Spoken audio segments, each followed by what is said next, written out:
Ukraine Russia அப்படின்னு சொல்லும்போது பல காணொளிகளை நம்ம பார்த்துருப்போம். ஆனால் எல்லாருமே பயப்படுறது, இதனால் எங்கள் நாட்டுக்கு என்ன பிரச்சனை, இந்தியாவுக்கு என்ன பிரச்சனைன்னு கேட்குறவங்க இருக்காங்க. இல்லை நீங்கள் இந்தியா விட்டு வேறு ஏதாவது நாடுகளில் இருக்கீங்களா, அங்கே என்ன பிரச்சனை வரும் அப்படின்னு சொல்லி கேட்குறாங்க. ஸோ எல்லா நாட்டுக்கும் அந்த ஒரு பிரச்சனை, உக்ரைன் ரஷ்யா பிரச்சனை அப்படிங்கிறது ஒரு தொடக்க புள்ளியாக தான் இருக்கும். அதுலேருந்து வரக்கூடிய அந்த பபுள் வெடித்து பல பபுள்கள் வெடிப்பதற்கான வாய்ப்புகள் இருக்குது. அதையும் குறிப்பாக இந்தியாவுக்கு எந்த அளவு பாதிப்பு இருக்க போகுது அப்படிங்கிறதையும் இந்த ஒரு பதிவில் பார்க்க போகிறோம். லேட்டஸ்ட் அப்டேட் என்ன அப்படிங்கிறதையும் பார்க்க போகிறோம். அன்பு தமிழஞ்சங்களுக்கு தமிழ் பொக்கிஷத்தின் வணக்கங்கள்.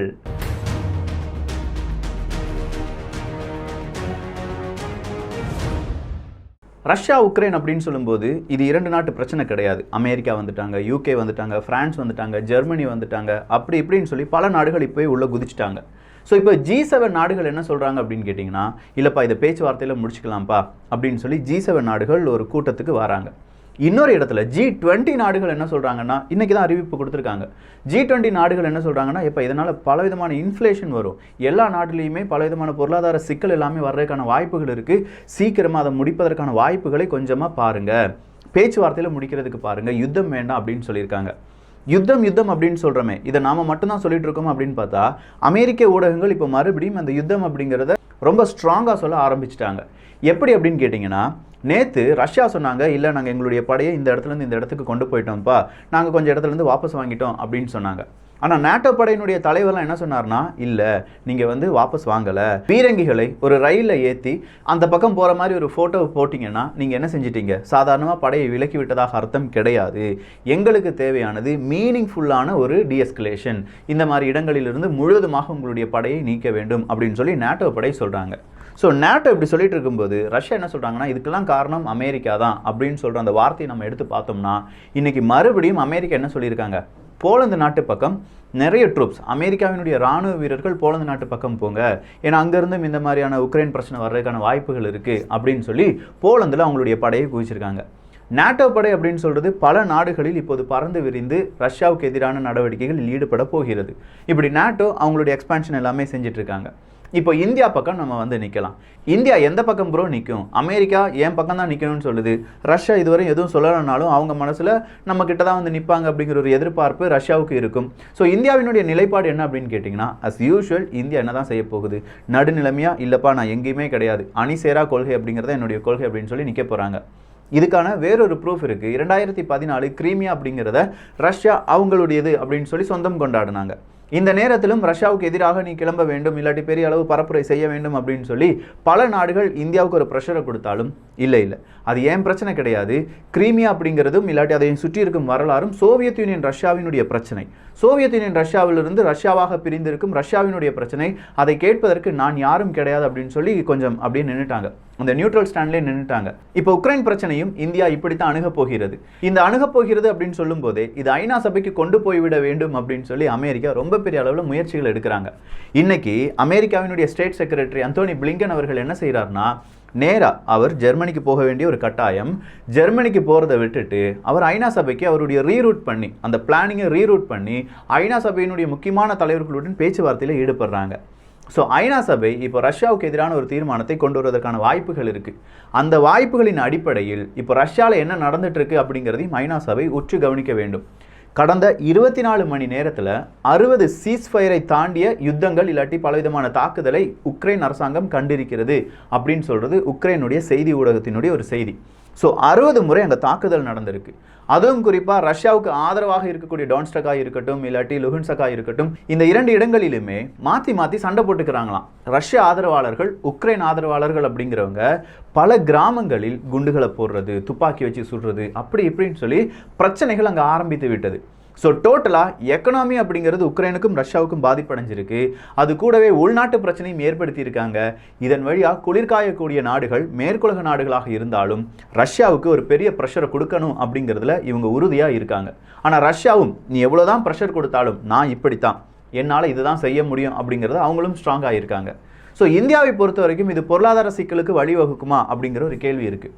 ஏன்னா ரஷ்யா உக்ரைன் இந்த பிரச்சனை வரும்போதே எல்லா ஷேர் மார்க்கெட்டும் டவுன் ஆகுது, படையை நாங்கள் வாபஸ் வாங்குறோம் அப்படின்னு சொல்லும்போது ஷேர் மார்க்கெட் கொஞ்சமாக எந்திரிக்குது. ஸோ ரஷ்யா உக்ரைன் பிரச்சனை உலக நாடுகளை பாதிக்கிறது. இந்தியாவை பொறுத்த வரைக்கும் சோவியத் யூனியன் ரஷ்யா அப்படிங்கிற ஒரு நாடு இருக்கிற வரைக்கும் நம்ம எந்த அளவுக்கு நம்ம அந்த சோவியத் யூனியன் ரஷ்யாவுக்கு எக்ஸ்போர்ட் பண்ணிட்டு இருந்தோம், நம்முடைய பொருட்களை எக்ஸ்போர்ட் பண்ணிட்டு இருந்தோம் அப்படின்னு கேட்டிங்கன்னா கிட்டத்தட்ட டோட்டல் எக்ஸ்போர்ட்டில் 10லிருந்து 12% சோவியத் யூனியன் ரஷ்யாவுக்கே நம்ம எக்ஸ்போர்ட் பண்ணணும். ஆனால் கடைசி 10 வருடங்கள் இல்லாட்டி 20 வருடங்களை நம்ம எடுத்து பார்க்கும்போது எக்ஸ்போர்ட் அப்படிங்கிறது வெறும் 1% குறைஞ்சிருக்கு. ஸோ ரஷ்யாவுக்கு நம்ம எக்ஸ்போர்ட் பண்ணுறது ரொம்ப ரொம்ப ரொம்ப குறைவாக மாறி இருக்கிறது இந்த சமீப காலங்களில். ஆனால் ரஷ்யாவுக்கும் இந்தியாவுக்கும் பல புரிந்துணர்வு ஒப்பந்தம் அப்படிங்கிறது இருக்குது. ஏன் நேரடியாக சென்னையிலேருந்து ரஷ்யாவுக்கு ஒரு வழித்தடம் கூட அமைப்பதற்கான பலவிதமான ஒப்பந்தத்தில் நம்ம கையெழுத்து போட்டிருக்கோம். இந்த கையெழுத்து S-400 ஆன்டி மிசைல் சிஸ்டமாக இருக்கட்டும், இல்லை ரஷ்யா தயாரிக்கக்கூடிய பலவிதமான ஆயுதங்களை இந்தியாவுக்கு ஏற்றுமதி செய்வதாக இருக்கட்டும், எல்லாமே இருக்குது. ஆனால் பொருளாதாரம் அப்படின்னு சொல்லும்போது எக்ஸ்போர்ட் நம்ம 1% தான் பண்ணுறோம். ரஷ்யாவிடமிருந்து நம்ம இம்போர்ட் பண்ணுற பொருட்கள் எத்தனை % அப்படின்னு பார்த்தீங்கன்னா இந்தியாவினுடைய டோட்டல் இம்போர்ட்டில் வெறும் 1.4% அப்படிங்கிறது தான் நம்ம இம்போர்ட் பண்ணுறோம். இது யாருடைய டேட்டா அப்படின்னு கேட்டிங்கன்னா data from centre for monitoring India economy CMIE அப்படிங்கிற அந்த அமைப்பினுடைய டேட்டாஸ் படி தான்.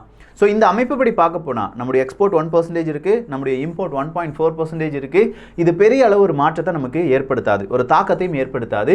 இப்போது நம்ம இராணுவ உபகரணங்கள் அப்படிங்கிறது ரஷ்யாவிடமிருந்து வாங்குவது 53% குறைந்திருக்கிறது. ஒரு கட்டத்தில் ரஷ்யா தான் நமக்கு பெரிய அளவு இராணுவங்களை ஏற்றுமதி செய்யக்கூடிய நாடாக இருந்தது. ஆனால் அவங்களுடைய அந்த ஏற்றுமதி கிட்டத்தட்ட கடந்த 10 வருடங்களில் 53% குறைந்திருக்கிறது. அந்த இம்போர்ட், அந்த இராணுவ ஆயுதங்களுடைய இம்போர்ட்டை நம்ம எங்கேருந்துலாம் பண்ண ஆரம்பிச்சிட்டோம், இஸ்ரேலேருந்து பண்ண ஆரம்பிச்சிட்டோம், நாமே நமக்கு தேவையான உற்பத்தி செய்ய ஆரம்பிச்சிட்டோம், இல்லாட்டி வேறு பல நாடுகளிடமிருந்து நம்ம இம்போர்ட் பண்ண ஆரம்பிச்சிருக்கோம், அமெரிக்காவிலிருந்து கூடுதலான வெப்பன்ஸ் நம்ம இம்போர்ட் பண்ணுறோம். இப்படின்னு சொல்லி அந்த இம்போர்ட், வெப்பன்ஸினுடைய இம்போர்ட் நம்ம என்ன செஞ்சுருக்கோம், கம்மி பண்ணியிருக்கோம். ஸோ ரஷ்யாவிடம் டைரெக்டாக நமக்கு பெரிய அளவு டீல் இல்லைனாலும் ரஷ்யா உக்ரைன் பிரச்சனையினால க்ரூட் ஆயிலினுடைய விலை கூடும் அப்படின்னு சொல்லியிருக்காங்க. கிட்டத்தட்ட ஒரு $70-90 வரும் அப்படின்னு சொல்கிறது தான் அவங்களுடைய ஒரு ஃபோர்காஸ்டிங்காக இருக்குது. அதாவது இப்படிலாம் இருக்கும்பா அப்படின்னு சொல்லி நிறைய பேர் சொல்லியிருக்காங்க. இப்போவே பேரலுக்கு $90 மேலே போயிட்டுருக்கு. இன்னும் இந்த உக்ரைன் பிரச்சனைலாம் வரும்போது $90 விட அதிகரித்தது என்றால் 2012-13 காலகட்டத்தை விட இந்த கச்சா எண்ணெயினுடைய விலை அதிகரிக்கும். கச்சா எண்ணெயினுடைய விலை அதிகரிக்கும் போது இந்தியாவிலையும் அந்த பிரச்சனை எதிரொலிக்கும். டீசல் பெட்ரோலினுடைய விலை அதிகரிக்கும். டீசல் பெட்ரோல் விலை அதிகரிக்கும் போது இந்தியா போட்டு வச்சிருக்கிற மிக முக்கியமான பட்ஜெட்டாக இருக்கட்டும், இல்லாட்டி இந்தியா சீனாவுக்கு இடையே இருக்கக்கூடிய அந்த உரசல் வழியாக இந்தியாவுக்கு செலவாகும் செலவினங்களாக இருக்கட்டும், இது எல்லாம் அதிகரிக்கும். பணம் தேவையில்லாமல் செலவாகிறதுக்கும் வாய்ப்புகள் இருக்குது. ரஷ்யா அப்படின்னு சொல்கிற அந்த நாடு US energy information administration USEIA அப்படின்னு சொல்கிற அமைப்புப்படி 12.5%லிருந்து 13% க்ரூட் ஆயில் உற்பத்தியாளர்களில் அவ்வளவு பங்கை வகிக்கிறது. ஸோ 13% உலகளவில் உற்பத்தி செய்யக்கூடிய க்ரூட் ஆயிலில் 13% யார் தான் உற்பத்தி பண்ணுறாங்க, ரஷ்யா நாடு தான் உற்பத்தி பண்ணுது. இந்த 13%க்கும் சின்னதாக ஒரு பிரச்சனை வந்தது என்றால் அது உலக நாடுகள் மொத்தத்தையும் பாதிக்கும். சரி, இப்போ க்ரூட் ஆயிலினுடைய விலை இல்லாட்டி கச்சா எண்ணெயினுடைய விலை அதிகரிக்கும் போது டீசல் இந்த மாதிரி பெட்ரோலினுடைய விலை அதிகரிக்கும் அப்படின்னு சொல்லி நம்ம பார்த்துட்டோம். நேராக இது ஐரோப்பிய ஒன்றியத்தினுடைய பிரச்சனையாகவும் பார்க்கணும். ஏன்னா நம்ம நாடு இந்தியா ஐரோப்பிய ஒன்றிய நாடுகள் கூட பிஸ்னஸ் பண்ணுறாங்க, ஐரோப்பிய ஒன்றிய நாடுகள் இந்தியா கூட பிஸ்னஸ் பண்ணுறாங்க, இல்லை நீங்கள் தங்கி இருக்கக்கூடிய நாடுகள், தமிழ் பட்சத்தை பார்க்கக்கூடிய உலகெங்கிலும் இருக்கக்கூடிய தமிழர்கள் உங்களுடைய நாட்டிலிருந்து இந்த மாதிரி ஐரோப்பிய ஒன்றியத்தில் பலவிதமான பிஸ்னஸ் நடப்பதற்கான வாய்ப்புகள் இருக்குது. இந்த ரஷ்யா உக்ரைன் பிரச்சனை ஐரோப்பிய ஒன்றிய நாட்டை எப்படி பாதிக்கும் அப்படின்னு கேட்டிங்கன்னா ஐரோப்பிய ஒன்றியம் பயன்படுத்தக்கூடிய நேச்சுரல் கேஸ் இருக்குது பார்த்தீங்களா, அதில் 40% கொடுப்பது யார் தான், ரஷ்யா தான். ஸோ இந்த 40% கேஸ் அப்படிங்கிறது ரஷ்யாவிடம் இருந்து ஐரோப்பிய ஒன்றியத்துக்கு போகவில்லை என்றாலோ, இல்லை இதனால் விலை அதிகரிக்கிறது என்றாலோ அஸ் யூஷுவல் என்ன நடக்கும், பணவீக்கம் அப்படிங்கிறது அதிகரிக்கும். ஒரு இடத்துல பணவீக்கம் அதிகரிக்கிறது. ஐரோப்பிய ஒன்றியம் கூட எல்லாருமே பிஸ்னஸ் பண்ணிட்டு இருக்காங்க. நம்ம எல்லாருமே வேர்ல்டு ட்ரேட் ஆர்கனைசேஷன் படி என்ன செஞ்சுட்டு இருக்கோம், எல்லாம் ஓப்பன் மார்க்கெட் தான், யார் வேணாலும் எங்கே வேணாலும் பிஸ்னஸ் பண்ணிக்கலாம் அப்படிங்கிற அந்த ஓப்பன் மார்க்கெட்டில் இருப்பதால் அங்கே வரக்கூடிய அந்த இன்ஃப்ளேஷன் அப்படிங்கிறது எல்லா நாடுகளையும் பாதிக்கும். இந்த இன்ஃப்ளேஷன் லிஸ்ட் அப்படின்னு சொல்கிறத நீங்கள் உங்கள் மனசில் வச்சுட்டு இப்போ துருக்கியினுடைய இன்ஃப்ளேஷன் எடுத்து பாருங்கள், ஸ்ரீலங்காவினுடைய இன்ஃப்ளேஷன் எடுத்து பாருங்கள், சீனாவில் ஏற்பட்டிருக்கும் மிக முக்கியமான இன்ஃப்ளேஷன் எடுத்து பாருங்கள், அதே நேரத்தில் செமிகண்டக்டர்ஸ் ஷார்ட்டேஜ் அப்படின்னு எடுத்து பாருங்கள். இது எல்லாமே செமிகண்டக்டர் ஷார்ட்டேஜ் ஒரு இன்ஃப்ளேஷனை ஏற்படுத்திச்சு, இந்த மாதிரி கொரோனா அப்படிங்கிறது ஒரு இன்ஃப்ளேஷனை ஏற்படுத்திச்சு, இப்போ ரஷ்யா உக்ரைன் பிரச்சனையும் ஒரு இன்ஃப்ளேஷனை ஏற்படுத்தும். இது எல்லாமே பெரிய அளவு அந்தந்த நாடுகளை, நம்ம இருக்கக்கூடிய நாடுகளை பாதிக்கும். அந்த பாதிப்பு இந்தியாவையும் வந்து சேரும் அப்படின்னு சொல்லலாம். அடுத்ததாக பொருளாதார தடை. இந்த பொருளாதார தடை அப்படின்னு சொல்லும்போது பிரம்மோஸ் ஏவுகணையாக இருக்கட்டும், இல்லை S-400 இருக்கட்டும், இதெல்லாம் நம்ம ரஷ்யாட்டிருந்து வாங்கியிருக்கோம். ரஷ்யா கூட நீ ஒட்டும் வைத்துக்கொள்ளக்கூடாது, உறவும் வைத்துக்கொள்ளக்கூடாது அப்படின்னு சொல்லி ஒரு சட்டம் வரும்போது, இல்லாட்டி பொருளாதார தடை விதிக்கும் போது இந்த மாதிரி மிசைல்ஸுக்கு சின்ன சின்ன எக்யூப்மெண்ட்ஸ் நமக்கு கிடைக்காமல் போகிறதுக்கான வாய்ப்புகள் இருக்குது. ஸ்பேர் பார்ட்ஸ் அப்படின்னு சொல்கிறோம் பார்த்தீங்களா, இந்த காம்பனன்ட்ஸ் அப்படிங்கிறது நல்லா யோசிச்சு பாருங்க. பிரம்மோஸினுடைய 60% காம்பனன்ட்ஸ் எங்கேருந்து தான் வந்துட்டு இருக்கு? ரஷ்யாவிடமிருந்து வந்துட்டு இருக்கு. இந்த பிரம்மோஸ் ஏவுகணை தான் இந்தியா யாருக்கெல்லாம் ஏற்றுமதி செய்ய போகிறாங்க, பல நாடுகளுக்கு ஏற்றுமதி செய்வதற்கான பலவிதமான அக்ரிமெண்ட்டில் சைன் வாங்குறதுக்கு காத்துட்டு இருக்காங்க. ஸோ அங்கே ரஷ்யாவுக்கு ஒரு பிரச்சனை வரும்போது அது நம்ம நாட்டு இந்த மேக் இன் இந்தியா திட்டம் அப்படிங்கிற ஒரு திட்டத்தையும் இல்லை நம்ம ஆயுதங்களை ஏற்றுமதி செய்ய வேண்டும் அப்படிங்கிற ஒரு திட்டத்துக்கும் மிகப்பெரிய பிரச்சனையாக மாறுவதற்கான வாய்ப்புகளும் இருக்குது. இதை எப்படி இந்தியா சரி செய்ய போகிறது அப்படிங்கிறதும் இந்தியாவில் இருக்கக்கூடிய ஒரு கேள்வியாக வரலாம். அடுத்தது இந்த ஆயுதங்களுடைய உபரி பாகங்கள் அப்படின்னு சொல்லும்போது இது இந்தியாவுக்கு மட்டும் பிரச்சனை கிடையாது. வேர்ல்டு லெவலில் ஆயுதங்களை ஏற்றுமதி செய்வதில் ரஷ்யாவினுடைய பங்கு என்ன அப்படின்னு கேட்டிங்கன்னா 20%. 80 பொருள் பிற நாடுகள் ஏற்றுமதி செய்யும்போது அதில் 20 பொருளை ரஷ்யா மட்டுமே ஏற்றுமதி செய்து கொண்டிருக்கிறது. ஸோ எல்லா நாட்டுக்கும் அது ஒரு பிரச்சனை தான். இப்போ ரஷ்யாவினுடைய பிரச்சனை நமக்கு தெரிஞ்சிருச்சு. அடுத்தது உக்ரைனுக்கு இந்த மாதிரி பிரச்சனை வருவதால் இந்தியாவை பாதிக்குமா என்று கேட்டால் அதுவும் ஆம் என்பது தான் அர்த்தம். ஏன் அப்படின்னு கேட்டிங்கன்னா கடைசி கொஞ்சம் வருடங்களை நீங்கள் எடுத்து பார்த்து அதில் நம்ம சமைப்பதற்கான அந்த சமையல் எண்ணெய் இருக்குது பார்த்தீங்களா, அது எங்கேருந்து நம்ம இம்போர்ட் பண்ணியிருக்கோம் அப்படின்னு கேட்டிங்கன்னா நம்ம இம்போர்ட் பண்ண சமையல் எண்ணெயில் 74% உக்ரைன்லேருந்து மட்டுமே நமக்கு வந்திருக்கு. ஸோ 74% சமையல் எண்ணெய் உக்ரைன்லேருந்து இந்தியாவுக்கு வரல, இல்லை அதனுடைய விலை ஏறுகிறது என்றால், நான் சொல்கிறது சமையல் எண்ணெய் எல்லா வீடுகளிலும் சமைக்கிறோம், அதுக்கான தேவைப்படக்கூடிய எண்ணெயில் பிரச்சனை வரும்போது இந்திய நாட்டு மக்களிடையே ஏற்படக்கூடிய அந்த விலைவாசி உயர்வு என்னவாக இருக்கும்? பணவீக்கம், இன்ஃப்ளேஷன் மறுபடியும் வந்துருதா? ஸோ இது உக்ரைன் ரஷ்யா பிரச்சனை மட்டும் கிடையாது. உக்ரைன் ரஷ்யாவால் ஏற்படக்கூடிய பிரச்சனை எல்லா நாடுகளையும் பாதிக்கும். இந்தியாவை இன்னும் கொஞ்சம் அளவுக்கு பாதிப்பதற்கான வாய்ப்புகளும் இருக்கின்றன.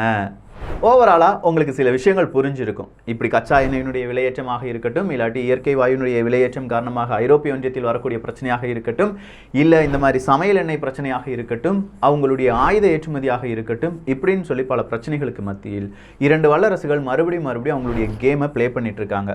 நான் யுத்தத்துக்கு வரல அப்படின்னு சொல்லி ரஷ்யா சொல்கிறாங்க, நீ யுத்தத்துக்கு தான் வாரடா அப்படின்னு சொல்லி அமெரிக்கா சொல்கிறாங்க. ஜோ பைடன் அவர்கள் என்ன சொல்கிறாரு? அவங்க யுத்தத்துக்கு வரலன்னு சொன்னாலும் சீக்கிரமாக உக்ரைன் அவங்க என்ன செஞ்சிருவாங்க, இன்னும் ஓரிரு நாட்களில் இல்லாட்டி சில நாட்களில் அவங்க ஆக்கிரமிப்பு செஞ்சிருவாங்க அப்படிங்கிற ஒரு வார்த்தையை விடுறாரு. அந்த வார்த்தை கூடயே அமெரிக்கர்கள் நீங்கள் கூடுதலான டாக்ஸ் கட்ட வேண்டியிருக்கும், இல்லாட்டி அமெரிக்கர்கள் கூடுதலாக பெட்ரோல் டீசலுக்கு செலவுகள் செய்ய வேண்டியிருக்கும், இப்போவே அதுக்கு ரெடியாக இருந்துக்கோங்க அப்படிங்கிற ஒரு ஃபியூச்சரிஸ்டிக்கான விஷயம் அங்கே கொடுக்குறாங்க. ஸோ இது மக்களிடையே ஒரு பரபரப்பை ஏற்படுத்துகிறதோ என்னமோ, ரஷ்யா மீது ஒரு அவநம்பிக்கையை ஏற்படுத்துகிறது. ஆக்சுவலாக பார்க்க போனால் ரஷ்யாவுக்கு எதிராக பல நாடுகள் ஒன்றிணையும் போது வேறு வழியே இல்லாமல் ரஷ்யா என்ன செய்கிறாங்க, எங்கள் நாட்டுக்கு எதிராக நீ இப்படி செய்யக்கூடாதுன்னு சொல்கிற ஒரு குரலை உயர்த்தி இருக்கிறது. அவ்வளோதான் ரஷ்யா செஞ்ச வேலை. உக்ரைன் பக்கம் நேட்டோ கொண்டு வராங்க, கிரீமியா பக்கம் நேட்டோ கொண்டு போகிறாங்க, போலந்து பக்கம் நேட்டோ கொண்டு போகிறாங்க, ஐரோப்பிய ஒன்றியத்தினுடைய பல பாகங்களில் நேட்டோவை கொண்டு போகிறாங்க. இப்படின்னு சொல்லி நேட்டோ ரஷ்யாவை சுற்றி வளைக்கும் போது ரஷ்யா அதுக்கு எதிராக ஒரு சிலிர்ப்பை சிலிர்க்கிறது, கர்ஜிக்கிறது அப்படின்னு சொல்லலாம். இந்த கர்ஜனைக்கு எதிர்வினையாகத்தான் மேற்குலக நாடுகள் யுத்தம் அப்படிங்கிறத இப்போ பரப்பி பெரிய அளவு ஒரு பதட்டத்தை ஏற்படுத்தியிருக்காங்க. ஓவராலாக இந்த பதட்டத்தை தணிப்பது ரஷ்யாவினுடைய கடமை கிடையாது. அதை விடுத்து மேற்குலக நாடுகளும் அந்த செய்தி ஊடகங்களும் செய்யக்கூடிய அந்த செய்திகளின் அடிப்படையில் தான் இந்த செய்திகள். ரஷ்யா இன்னைக்கு படை எடுத்து விட்டது அப்படின்னு சொல்கிற ஒரு செய்தியை போடுறதுக்கு முன்னாடியே மேற்குலக நாடுகள் என்ன செஞ்சிட்டாங்க, நிறைய செய்தி ஊடகங்கள் மன்னிப்பு கேட்டாங்க. கொஞ்சம் நாட்களுக்கு முன்னாடி, அதாவது ஒரு வாரத்துக்கு முன்னாடி ஒரு முக்கியமான செய்தி ஊடகம் என்ன செஞ்சிருச்சுன்னா, உக்ரைனை தாக்கியது ரஷ்யா அப்படின்னு சொல்லி ஒரு ஹெட்லைனை போட்டு விட்டாங்க. பரபரப்பாக விற்பனையானது அன்னைக்கு ஈவினிங் மறுப்பு செய்தியை போடுறாங்க, நாங்கள் தெரியாமல் போட்டுட்டோம் அப்படின்னு சொல்லி. ஸோ இந்த மாதிரியான யுக்திகளும் இல்லாட்டி அவங்களுடைய பிஸ்னஸும் நடந்துட்டு தான் இருக்குது. ஸோ என்னென்ன நடக்கு அப்படிங்கிறது உன்னிப்பாக கவனிங்க. ஏன்னா எல்லாரும் சொல்கிற மாதிரி ஒரு யுத்தம் மட்டும் கிடையாது, இதனால் பல பிரச்சனைகள் வரலாம். உலக நாடுகளை மறுபடியும் தலை திரும்பிய நேரத்துக்கோ இல்லாட்டி அவங்களுடைய பொருளாதாரம் ஒரு வருஷத்துக்கு பேக்கில் கூட போகிறதுக்கான வாய்ப்புகள் இருக்குது. ஸோ தேவையில்லாத வதந்திகளை நம்பாமல் உருப்படியாக என்ன நடந்துட்டு இருக்கு அப்படிங்கிறத உன்னிப்பாக கவனிங்க. மேலோட்டமாக மட்டும் இந்த செய்தியை கேட்காதீர்கள். ஸோ இந்த செய்தியை பற்றி உங்களுடைய கருத்துக்கள் இங்கே வரவேற்கப்படுகின்றன. எல்லோரும் தமிழ் பொக்கிஷத்தில் இணைந்திருங்கள். நல்லதை பகிர்ந்து நல்ல சமுதாயத்தை உருவாக்குவோம். நன்றி, வணக்கம்.